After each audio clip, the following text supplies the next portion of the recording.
सभी उन समाज के हमारे आदर श्रद्धा और पूजा के योग्य उपस्थित लोगों के चरणों में जगदम्बिका पाल का प्रणाम स्वीकार हो। डॉक्टर अशोक सिंह जी से मैंने असमर्थता व्यक्त कर दी थी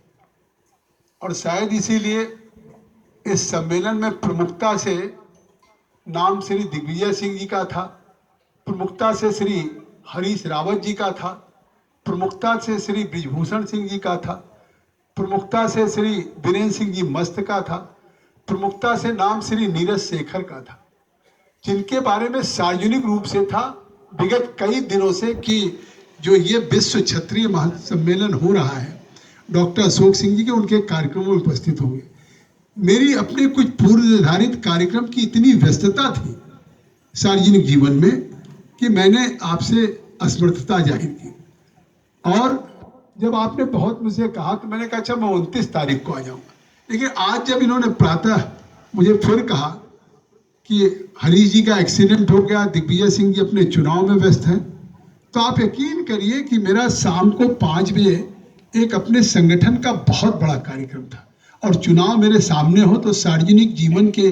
किसी भी कार्यकर्ता के लिए एक तरफ उसके क्षेत्र के चुनाव संबंधी कोई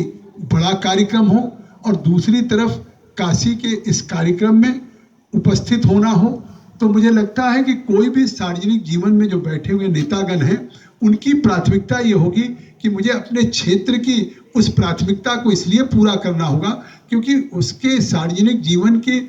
मूल्यांकन सफलता का मानदंड वो होगा।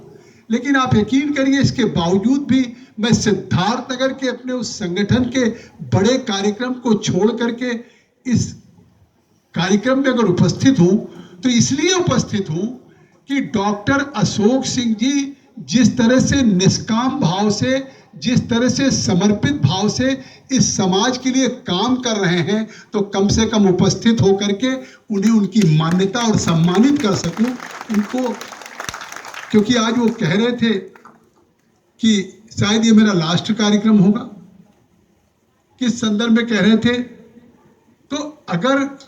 स्वाभाविक है कि एक आदमी कोई काम ऐसा कर रहा हो